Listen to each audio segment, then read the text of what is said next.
Саламатсыңар урматтуу кыргыз элим. Мен Алыкулова Марипа Мукамбетовна, Элек көйгөй коомдук бирикменин төрайымы катары силерге кайрылып кетким келет. Ошондой эле бийлик башчыларына да кайрылып кетким келет. Биз былтыр 2019-жылы Дүйнөлүк лига жана ошондой эле башка жарандык коомдор менен, активисттер менен ушул 7 область боюнча кыргыз элинен келген жарандык активисттер менен аялдар жана жаштар форумун өткөргөнбүз. Ошол жаштар аялдар форумунун алкагында мамлекеттик коомдук комиссия түзүү жана ошонун зарылчылыгы жөнүндө көп кептер айтылган.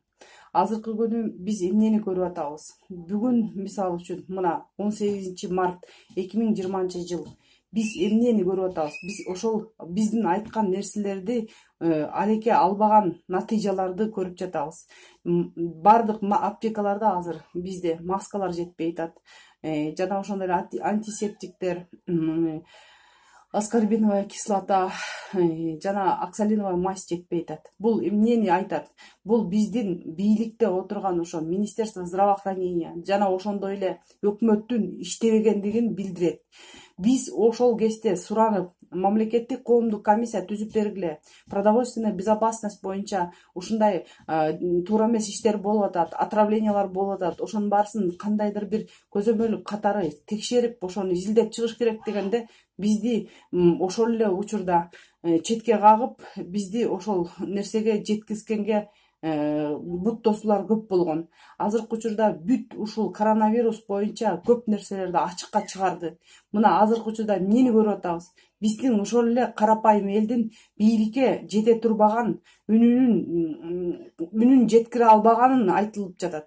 Биз граждандык активисттер катары ушу Элек көйгөй коомдук бирикмени атайын ушу карапайым эл үчүн түзгөнбүз.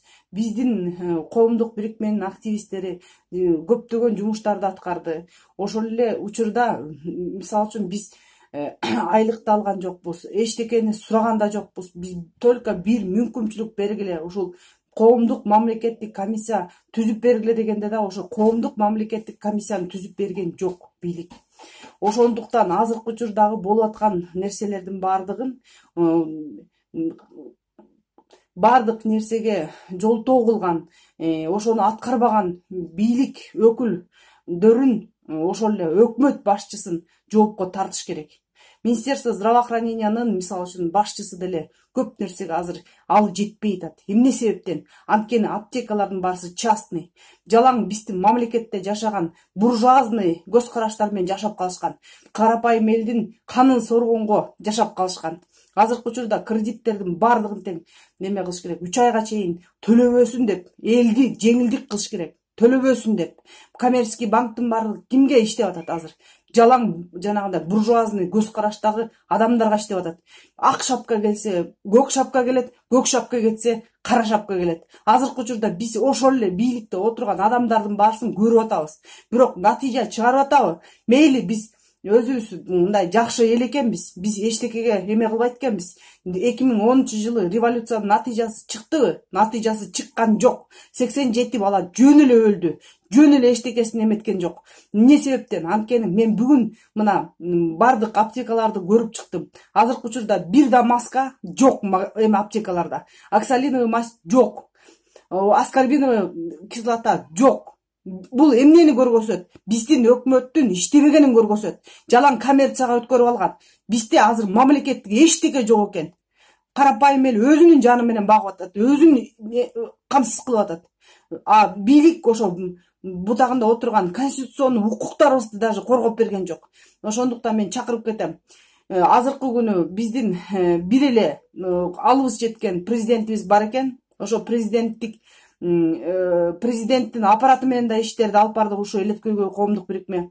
Сооронбай Шарипович, мен сизге кайрылып кетем. Азыркы учурда абдан орчундуу маселелер көтөрүлүп атат. Бир жылдын ичиндеги биздин кайрылган нерселерибизди кылбагандан кийин азыр ушундай бир орчундуу карапайым элдин башына абдан коркунучтуу нерсе келгенде ушулар колунан эмне келет? Булар ошол маселени чечип кете алабы? Чечип кете албайт. Ошондуктан өзүңүздүн макамыңызды пайдаланып өкмөттү таратыңыз. Ушул нерсеге алып келген өкмөттү жоопко тартыңыз. Ошондой эле депутаттар азыркы учурда бизге иш да кылган жок. Депутаттардын азабынан ошо коронавирус деле келип атат болуш керек. Ошолордун эң баштыгынан биздин мамлекетте чет мамлекеттерге чыкканга карапайым элдин каражаты да жок.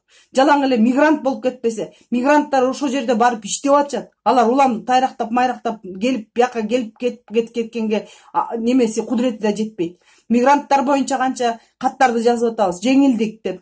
Мына кредиттер боюнча жазып атабыз, жеңилдик деп. Бүт бардыгын мындай айтканда мурдуңарга келип тийгенде анан ошондо жазып атасыңар. Бул туура эмес. Сооронбай Шарипович, сиз азыр саясий чечим чыгарып, ушул учурда пайдаланыңыз. Ушул учурда карапайым эл сизди колдоп аткандан кийин өзүңүздүн макамыңызды пайдаланыңыз. Же болбосо ушул бийликте отургандын баарыңар тең кеткиле. Силердин бизге азыр керегиңер да жок болуп калды. Анткени деген биздин карапайым эл өзү менен өзү жашап атат. Канчалаган гепатит 500 000 гепатит бар экен. Бул эмнени айтат? Бул Министерство здравоохранениянын иштебегенин айтат. Мен сельхоз боюнча, Министерство здравоохранения боюнча, жана ошондой эле жогорку кеңештин жумуштары боюнча, коррупция боюнча, жемкорлук боюнча бардык күнү айтып келем. Момуну кылгыла, тигиндей кылгыла деп. Эми айтып аткан нерсени жазабаганыңардыктан ушундай натыйжа чыгып атат. Урматтуу Сооронбай Шарипович, акылыңызга келиңиз. Бардык жаныңызда жүргөн чет өлкөлүк гранттарды алып, жемкорлукка батып, ушул мамлекетти саска батырган адамдардын баарысын жоопко тартыңыз. Сиздин азыр колуңузда чоң мүмкүнчүлүк болуп атат. Мүмкүнчүлүк бул карапайым элдин колдоосу. Бүгүн эгерде колдоодон ошол нерсенин бардыгынан ажырасаңыз, сизден эртеңки күнү эч качан неме ала албайсыз. Карапайым элдин колдоосуна жете албайсыз. Рахмат.